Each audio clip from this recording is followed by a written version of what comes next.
শিক্ষক শিক্ষার্থীদের উপর পুলিশের হামলার বিচার, আবাসন সংকট সমাধান, বাজেট বৃদ্ধি ও দ্বিতীয় ক্যাম্পাসের দাবিতে কাকরাইলে জগন্নাথ বিশ্ববিদ্যালয়ের শিক্ষার্থীদের অবস্থান চলছে।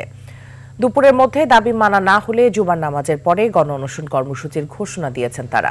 এদিকে তথ্য উপদেষ্টাকে বোতল নিক্ষেপের ঘটনায় অভিযুক্ত শিক্ষার্থীর বিরুদ্ধে ব্যবস্থা নেওয়া হবে বলে জানিয়েছেন জগন্নাথ বিশ্ববিদ্যালয় শিক্ষক সমিতির সাধারণ সম্পাদক অধ্যাপক ডক্টর রইসউদ্দিন।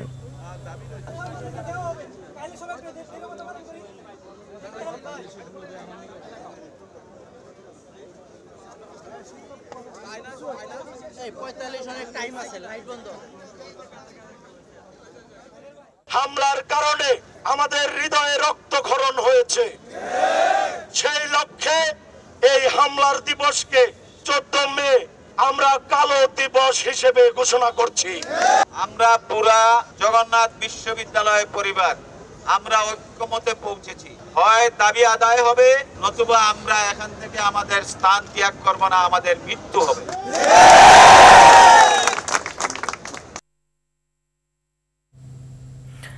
দর্শক, এই মুহূর্তে রাজধানী কাকরাইল থেকে সরাসরি যুক্ত হচ্ছেন সহকর্মী আলওয়ান খান। আলওয়ান, কেমন পরিস্থিতি দেখছেন এবং শিক্ষার্থীরা কি বলছেন আসলে? মিতু, যেমনটি বলছিলেন, 4 দফা আন্দোলনের দাবিতে জগন্নাথ ইউনিভার্সিটির শিক্ষার্থীরা বর্তমানে কাকরাইল মোড়ে অবস্থান করছে। কাকরাইল যে মসজিদ আছে, মসজিদের পাশে যে বেইলি রোডের যে মাথা, সেই মাথাটাই তারা অবস্থান করছে। তাদের যে দাবি,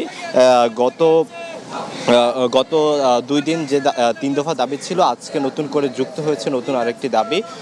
সেই দাবি মিলে আজকে 4 দফা দাবি তারা আদায়ের জন্য তারা আজকে এখানে অবস্থান করছে।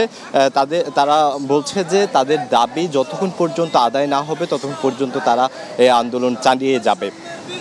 তারা আরো দাবি করছে, তারা বলছে যে আজকের ভিতরে যদি তাদের দাবি আদায় না হয় তারা দুপুরের পরে তারা অনশন কর্মসূচিতে যাবে।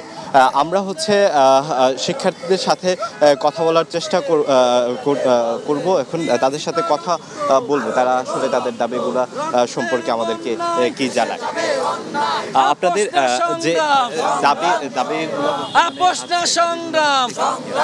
আসলে আমাদের একটা স্লোগান আছে, ভুজুং ভাজুং বুঝি না, আমরা যমুনা ছাড়ছি না। বিষয়টা এটাই, তাই আমরা এখনো এই ভুজুং ভাজুংয়ের ভিতরে আছি।